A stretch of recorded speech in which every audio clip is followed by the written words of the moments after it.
कमरे में धीमा प्रकाश और मन में अथाह अंधकार। इसी में डूबी हुई सुगंधा अचानक चौंक पड़ी और सीमा ने जैसे झकझोर कर रख दिया हो। क्या मार ही डालोगी इस नन्ही सी जान को? अब बस भी करो, बस करो। इसमें इसका क्या कसूर था? तुम ही तो अपनी भावनाओं पर काबू नहीं कर पाती। सीमा, मैं क्या करूं? क्या करूं मैं? जब भी मन अशांत होता है, चोट खाया हुआ, ग्लानि और धोखे से पीड़ित, तो अपनी दुर्दशा का कारण उनमें ही ढूंढने लगती हूँ जो मेरे बेहद अपने हैं, चाहे ये निर्दोष हैं और मासूम भी। हाँ, लेकिन सौम्या तो तुम्हारी बाहों में आई थी ईश्वर का अनुपम वरदान बनकर, जिसे देखकर तुम्हारा मन खिल उठता था, जिसमें तुमने अपने सारे सपने साकार होते दिखाई देते थे, जो तुम्हें भरपूर करने के लिए तुम्हारी गर्भ में समा गई थी। उस नन्ही सी मासूम सी कली की दूध से दुली धुली आंखों में आंसू लाकर तुम्हें पछतावा नहीं होता? बहुत पछताओगी तुम सुगंधा। होता है सीमा, होता है, बहुत होता है। पर क्या करूं? करूं क्या? आज अपनी सारी कमियों, कमजोरियों और संतोष की छटपटाहट इस पर ही तो निकालती हूं। सुधीर को गए तो लंबा अरसा गुजर गया, पलटकर देखा तक नहीं। कैसे चल रहा है सब कुछ? कैसे चल रहा है ये घर, ये गृहस्थी, ये बच्चे, उनके बगैर? जब जब वह हादसा आंखों के सामने आता है, मन में और गुस्सा भर जाता है। क्षोभ से तिलमिलाने लगती हूँ, शरीर कांपने लगता है। हाँ, तुम्हारी किस्मत में पछतावे के सिवा तो कुछ भी नहीं लिखा। तुम दोनों के आपसी तनाव और मतभेद ने यह स्थिति लाकर खड़ी कर दी। तुम्हें खिलती खिलखिलाती, ताजगी, ऊर्जा से भरी अपनी ही नन्ही दुनिया, नन्ही प्रतिभा को अनजाने कितना चोट पहुंचा रही हो। जानती हो ना सुगंधा? हाँ सीमा, सब जानती हूँ। बाद में पछतावा भी होता है। तुम्हें बताओ तुम्हें मैं क्या करूं? जब भी इसे देखती हूँ, सुधीर याद आते हैं, अपने टूटते दरकते सपने याद आते हैं, संबंधों में पड़ती लगातार चोट याद आती है। जब जब उसके जायज होने का प्रश्न सुधीर ने उठाया, मन घिन्ना गया।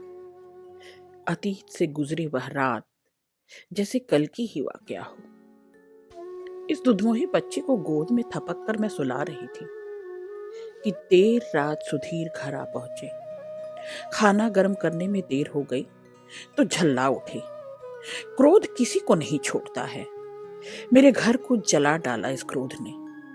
इधर बेवजह उनकी बात बात में भड़क कर उठना, ऑफिस की कुंठा घर पर निकालना, संबंधों पर शक करना बढ़ता ही जा रहा था।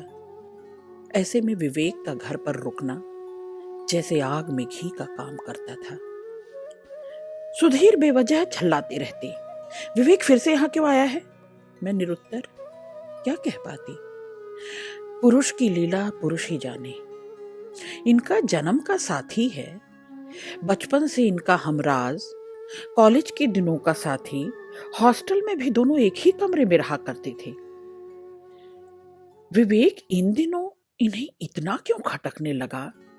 मैं दिन रात यही सोचती, क्योंकि वह मुझे और मेरी नाकाम शादीशुदा जिंदगी को धीरे धीरे समझने लगा था, क्योंकि वह मुझसे भी खुलने लगा था, क्योंकि वह मुझसे एक नाता जोड़ चुका था।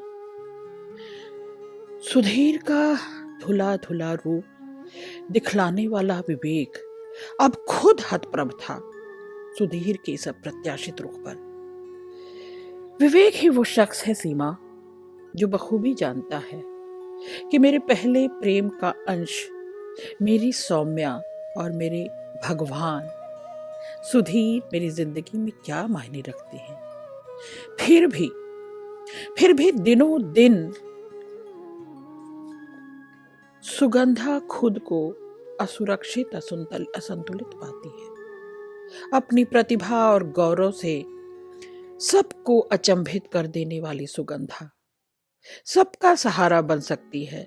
और आज देखो सीमा, मैं खुद को बेसहारा, गैरों में ही नहीं अपनों से भी नजर नहीं मिला पाती। सीमा ने अतीत से जगाकर फिर पूछा, पर विवेक? जहां तक मैं जानती हूं सुगंधा, तुमने मुझे बताया था तुम्हारा और विवेक का तो भाई बहन का नाता बन चुका था ना।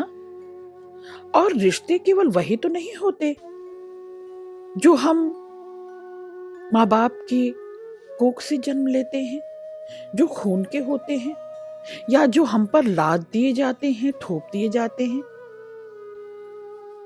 हम जिन्हें स्वेच्छा से ओढ़ बिछा लेते हैं, वे भी तो हमारे रिश्ते होते हैं, बहुत गहरे रिश्ते, जो सुख दुख में हमारे साथी हों, जो हमारे विपत्ति में कनात बनकर खड़े हो जाएं। वे रिश्ते भी तो अपने होते हैं। सगे भाई से ज्यादा तुम प्यार करती थी विवेक को। हाँ सीमा, विवेक और मेरा रिश्ता, उस रिश्ते की पुनीतता सुधीर भी जानते थे, कभी कभी कद्र भी करते थे। बस उन्हें हमारी निजी दिक्कतें, हमारी निजी रिसाव, निजी फलसफे से विवेक को दूर रखना चाहते थे। जाने क्या हो जाता था सुधीर को, सब कुछ शेयर करना जैसे गवारा नहीं होता था। हमेशा सोचता था कि मन हल्का करने सुगंधा कहीं न जाए, सिर्फ मेरी होकर रहे। और उसका ये पॉजिटिवनेस, जानती हो नसीमा, मैं कहीं मन हल्का नहीं कर पाती। हमेशा जिसके करीब हो जाती हूं, सुधीर उसे नीचा दिखाने की कोशिश करता है। सुगंधा, तुम सौम्या को और उसके आत्मविश्वास को धीरे धीरे खत्म कर रही हो। तुम और सुधीर तो अब माफी के काबिल भी नहीं। अपनी अपनी प्रोफेशनलिज्म में और अपने झूठे ईगो को ढोते हुए तुम उसके कोमल मन को समझ ही नहीं पा रही। एक प्रतिभाशाली, एक ऊर्जावान छोटी सी बच्ची को क्यों अपने प्रति विद्रोह से भर रही हो? वह तुमसे नफरत करने लगेगी। सुगंधा, तुम क्या कर रही हो? क्या कहा तुमने? क्या तुमने ये कहा कि सुगंधा से सौम्य नफरत करने लगेगी? मां से नफरत करने लगेगी सुगंधा? पर क्या मैं देखती नहीं? हाँ, इन दिनों वह किस तरह रिएक्ट करती है। हाँ सीमा, सही कहती हूँ। मैं और अकेली होती जा रही हूँ, बहुत अकेली, बिल्कुल अकेली। हाँ, शायद अपनी माँ की तरह। और सुगंधा फूट फूट कर रोने लगती है। सीमा बार बार घर आने पर केवल सुधीर का किस्सा छेड़ती। सुगंधा के घाव हरे ही रहते। यह वही सीमा है जिससे सुधीर को सुगंधा ने मिलवाया। ये वही सीमा है, सुधीर के ऑफिस में काम करती है। सुधीर के ऑफिस में नौकरी भी सुगंधा ने दिलवाई। सुगंधा के बहाने सीमा धीरे धीरे इनके घर में ही नहीं, इनकी जिंदगी में घुसने लगी। फिर एक और नन्हा सा प्यारा सा बहाना सौम्या बन गई। सौम्या को अपने खूब करीब कर लिया। घंटों उससे बातें करती, उसके साथ खेलती, हंसती, बोलती, बतियाती। सीमा के अत्यधिक लाड़ दुलार ने सुगंधा को जिद्दी बना दिया। सुगंधा अपने में रहती। सीमा कोई मौका नहीं छोड़ती सुधीर और सुगंधा के रिश्तों को सौम्या के सामने खोलने में। ना मालूम सीमा में ऐसी क्या बात थी, कुछ तो होगी ही। कोई तो कसक, कोई तो आकर्षण, कुछ तो नमक। वह सुधीर और सौम्या पर तो जान छिड़कती, उन दोनों की लगातार नजदीक आती जा रही थी। पर जब भी सुगंधा को अकेले में मिलती, केवल सुधीर की कमियां गिनवाती, सुधीर से दूर करती, सौम्या से दूर करती। ऑफिस का माहौल बहुत अधिक घुलने मिलने वाला, भीतरी दरारों में जबरदस्ती घुस आई महिला सहकर्मियों के किस्से और चटखारे, सुधीर के करीब आती लड़कियां और उन लड़कियों के किस्से सुनाती, चटखारे लेकर सुनाती सीमा। जब जब घर आती, घर की नींव थोड़ी सी और दरक जाती, दीवारों और छत पर थोड़ा सा और चोट पहुंचता। सुधीर बारंबार समझाते, आपसी विश्वास ही किसी प्रेम संबंध की बुनियाद होती है सुगंधा। किसी गृहस्थी की कामयाबी परस्पर प्रेम से ही होती है, और यह हमारा आपसी विश्वास एक दूसरे पर, यही तो हमारी गृहस्थ की नींव है। सीमा हर संभव प्रयास करती। जब भी सुधीर और सुगंधा के एकांत क्षण होते, वह दोनों के बीच आकर खड़ी हो जाती। दोनों के बीच दीवार बनने लगी थी वह, और माहौल में छाई रहती हमेशा। मन में बहुत हलचल है, तू कभी तो समझेगी मेरी बच्ची, कभी तो समझेगी अपनी माँ को, माँ की भावना को, माँ की इच्छा को। क्या मुझे माफ कर पाएगी मेरी बच्ची? क्या मुझे माफ कर सकेगी? जब कभी मैं तुझे खुद से डरा हुआ, सहमा हुआ, कांपता हुआ देखती हूं ना, तो मन में अथाह पीड़ा भर जाती है। मन गुस्से से बावरा हो जाता है। मैं ग्लानि में भर उठती हूँ मेरी बच्ची, कि मैं यह क्या कर रही हूँ, मैं क्या कर रही हूँ। तुझे दंड देकर सुधीर को दंड पहुंचाती हूँ। क्या सुधीर को टॉर्चर करने का तू ही जरिया है? क्या तेरे माध्यम से, तेरे जरिए से मैं सुधीर का कुछ भी बिगाड़ पा रही हूँ? कुछ समझ नहीं आता, क्योंकि बिगड़ तो रहा है मेरा घर, टूट तो रही है मेरी गृहस्थी, और बिगड़ रही है तू मेरी बच्ची, मेरी नन्ही दुनिया। तेरा ये खोया खोया चेहरा, तेरा ये उदास चेहरा, डूबती आंखें, आंखों के नीचे गहरे काले धब्बे, हरदम रोता हुआ सा चेहरा मुझसे बार बार सवाल करता है।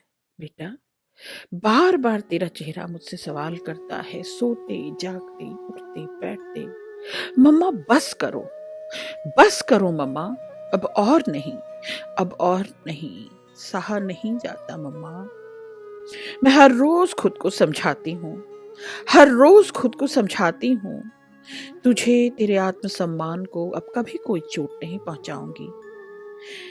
दुनिया की सारी खुशियां मेरी बच्ची मैं तुझ पर न्यौछावर कर सकती हूँ। तेरी सारी इच्छाएं पूरी हों, तेरी सारी अभिलाषाएं पूरी हों, तेरे सारे सपने पूरे हों। आखिर तू मेरा अक्स है, मेरी परछाई है। मैं बार बार तुझे उठाने की, तुझे दुलारने की, तुझे संवारने की कोशिश करती हूँ, और तुझ तक, तेरे करीब आते ही सुधीर दिखते हैं मुझे तुझ में। तुझ पर अपनी किसी पीड़ा या दंश का साया कभी नहीं पड़ने दूंगी। रोज कसमें खाती हूँ, रोज खुद से किया वायदा तोड़ देती हूँ, और फिर वही होकर भी कुछ नहीं हो पाता अब मुझसे। मैं अधूरी, अकेली अपने सारे गुस्से को, अपने भीतर के विद्रोह को तुझ पर थोपती जाती हूँ, तुझ पर लाद देती हूँ। जैसे तुझे धोते हुए मेरा सब कुछ धुल जाएगा, जैसे तुझे झाड़ते हुए मेरा भीतरी दुख झड़ जाएगा, जैसे तुझे रोते देखते हुए मेरे भीतर का पहाड़ सा दुख गल कर खत्म हो जाएगा। पर ऐसा कुछ नहीं होता सौम्या, कुछ भी तो नहीं होता। ऐसा नहीं है। और अधिक पीड़ा से घिर जाती हूँ। तुझ पर किया अन्याय और पीड़ा से भर देता है। अब खुद को सजा दूं तो कैसे? अब वही रोज प्रक्रिया, रोज रोज, बार बार, हर बार। मुझे माफ कर दे मेरे बच्चे, माफ कर दे। अब तो सीमा सुधीर के साथ ज्यादा से ज्यादा समय गुजारने लगी। अब उसे घर आने की जरूरत भी नहीं रहती। बाहर ही उससे मिल लिया करती। ऑफिस में साथ साथ रहते, शाम को साथ साथ रहते। और अब तो सौम्या को भी बहाना या जरिया नहीं बनाती थी। छोटे मोटे पारिवारिक आयोजनों में भी सुगंधा की इकलौती सहेली सीमा अब सुधीर की खास मेहमान बनकर आती। पूरा दिन पूरे माहौल में छाई रहती, यहां तक कि रात भी घर पर ही रुक जाती। और सुधीर सुधीर उससे पूरी रात घंटों बतियाते रहते। अपने बेडरूम में सुबह आते, जब सुगंधा का अलार्म बजता, वह फटाफट उठती, नहा धोकर कॉलेज चली जाती। हालांकि 18 साल की सौम्या यह सब कुछ और भी बहुत कुछ समझने लगी थी धीरे धीरे, पर कुछ कह नहीं पाती थी। बल्कि सीमा और सुधीर में बढ़ती नजदीकियों के लिए भी अपनी ही मम्मा सुगंधा को ही जिम्मेदार ठहराती। अपना पूरा बचपन उसने घर की लड़ाइयों झगड़ों में देखा। माँ की बेपरवाही को वो हमेशा जिम्मेदार ठहराती। और धीरे धीरे पापा के लाड दुलार ने सौम्या को जिद्दी भी तो बना दिया था। सीमा सौम्या को पसंद कतई नहीं थी, कभी भी नहीं। और अपनी मम्मा की जगह कोई भी रिप्लेसमेंट हो, सौम्या को नहीं चलेगा। पर वह लाख चाह कर भी उसका आना, घर में रहना, सुधीर से घंटों हंसना बोलना बतियाना रुकवा नहीं सकी, बंद नहीं करा सकी। यह सब भांपते सूंघते देखते सुगंधा बीमार रहने लगी, बहुत बीमार रहने लगी। और धीरे धीरे सौम्या इस बीमारी के दौरान अपनी मम्मा के करीब आती गई। मम्मा को समझने की कोशिश करती रही। मम्मा को और क्या चाहिए था? बस सौम्या का साथ, सौम्या का सामीप्य, उसकी देखभाल, उसकी परवाह। बस अब रहने सहने और जीने की सारी मुराद पूरी हो रही थी। सौम्या जो उसके करीब थी, एक दिन ऐसा सोई कि दूसरी दोपहर तक नहीं उठी, सोती रह गई। ऐसा तो कभी नहीं हुआ, मम्मा तो 6:30 तक उठ जाती है। सौम्या माँ के कमरे में भागती हुई गई। ऐसी कड़कड़ाती सर्दी में भी माँ के कमरे की चारों खिड़कियां बिल्कुल खुली हुई थीं। बाहर से बर्फीली हवा भीतर घुस रही थी, जमात देने वाली सर्दी। इस कड़क सर्दी में पूरे कमरे में जैसे बर्फ ही बर्फ पसर गई थी। माँ के हाथ में एक चिट्ठी थी। माँ की आंखों पर चश्मा भी था, जैसे पढ़ते पढ़ते ही सो गई हो। माँ की शॉल पूरी आंसुओं से तरबतर, और माँ निश्चिंत होकर सोई हुई थी। ऐसे दूर से देखते हुए माँ पर बहुत दुलार आया सौम्या को, बहुत प्यार आया। और साथ ही गुस्सा भी आने लगा उसकी बेपरवाही पर। लंग्स की मरीज है माँ, और खिड़कियां खोलकर सोती है। जैसे ही माँ के करीब आई, उसने माँ को जगाने की कोशिश की और उसकी चीख निकल पड़ी, पापा, पापा जल्दी आना, पापा, यहाँ मम्मा, मम्मा अब नहीं है, पापा, मम्मा अब कहीं नहीं है। वो चिट्ठी किसी के हाथ नहीं लगी। सौम्या ने वो चिट्ठी सबसे छुपा दी थी।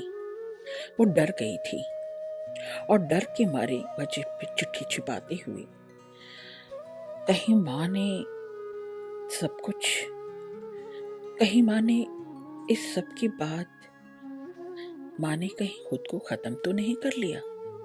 नहीं नहीं, बस अब और नहीं, नहीं मम्मा, बस अब और नहीं। आज सौम्या 25 बरस की हो गई। सीमा और सुधीर ने बहुत धूमधाम से सौम्या की शादी रचाई। माँ के दिए गए गहनों के डब्बों में सौम्या ने वह छुपाई हुई चिट्ठी निकाली और पढ़ने लगी। चिट्ठी जैसे जैसे पढ़ती गई सौम्या उसका बचपन, माँ का जीवन और माँ को देर से समझ पाने की भूल, अपनी भूल पर बहुत पछताई सौम्या। बस कहकर रह गई, मम्मा अब और नहीं, बस अब और नहीं। चिट्ठी में लिखा था, सुधीर, अच्छा सच सच बताना, कहना तो तुमने आखिरी बार कब मेरा हाथ पकड़ा? कब मेरा हाथ अपने हाथों में लेकर दबाया उसी अंदाज से? ऐसा हुए कितना अरसा बीता होगा जब तुम मुझे देख रहे हो और जब मैं और कामों में व्यस्त रही। मैं थोड़ा थोड़ा खर्च होती रही सुधीर, तुम्हें पूरा पूरा अपने में जमा करने के लिए। और तुम्ही तो मेरा फिक्स डिपॉजिट थे, पर ना जाने कब मेरा फिक्स डिपॉजिट मैच्योर हो गया। मुझे पता भी नहीं चला, पता ही नहीं चला तुमने कब कब मेरी मुराद की, कब कब मैं तुम्हारी मुरीद हुई। तुमने अपने हसरतों के साथ साथ मेरी चाहतों को भी भुला दिया। हम माँ बाप बने, साथ साथ हमारी चाहतों को जामा मिला और हमारी नन्ही सी दुनिया सौम्या हमारी गोद में थी। आज अलमारी में तुम्हारी लिखी चिट्ठियां हाथ लग गईं। चिट्ठियां जैसे सिसक रही थीं। उनका भी तो दम घुटता होगा। उन्हें मैंने आज आजाद कर दिया सुधीर। तुम्हारे लिखे सारे खतों को आज जला दिया। तुम खुद भी इन्हीं चिट्ठियों की ताक में होगे। ऐसे लगता है कि जैसे ये चिट्ठियां मैंने जलाकर राख कर दी, तुमसे जुड़ी हुई सारी सुधियों को जला पाई। सदियों से जिसे बिना पढ़े, बिना दोहराए, बिना दुलराए मैं लगातार अपने काम में व्यस्त रही। तुम जानते हो ना, तुम तो जानते हो मुझे। मैं हूं इसी किस्म की, सेंटीमेंटल, जिसे तुम मेंटल ही कहते हो। तुम जानते हो, तुम जरूरत से ज्यादा मैच्योर हो गए। पहले हमारे चुंबकीय पाश की वही बड़ी वजह थी कि हम अलग अलग तरह के थे। आज सच में हम साथ रहते हुए भी, पास रहते हुए भी कितने अलग अलग थे। तुमने कोशिश की कि मेरे जैसा हो पाओ, पर थोड़ा थोड़ा मैंने भी ढेर सारी संजीदगी को ओढ़कर, देखो मैं तो तुम्हारे जैसी हो गई और तुम मेरे जैसा ना हो पाए। दोनों की ओरिजिनलिटी खत्म। अब हमारा वह चुंबकीय पाश ढीला पड़ गया है सुधीर। अब वो खिंचाव महसूस नहीं होता। वो टीस, वो कसक जो हम दोनों को बांधे हुए थी, खुलकर छूट गई है सुधीर। तुमने ही तोड़कर छिटका दी है। टूटने से पहले कसकर जकड़ लो मुझे सुधीर, बांध लो मुझे। मुझे ऐसी आजादी पसंद नहीं सुधीर, वरना हमेशा के लिए मुक्त कर जाऊंगी तुम्हें। चिट्ठी पढ़कर सौम्या बहुत रोई, बहुत रोई, बहुत रोई।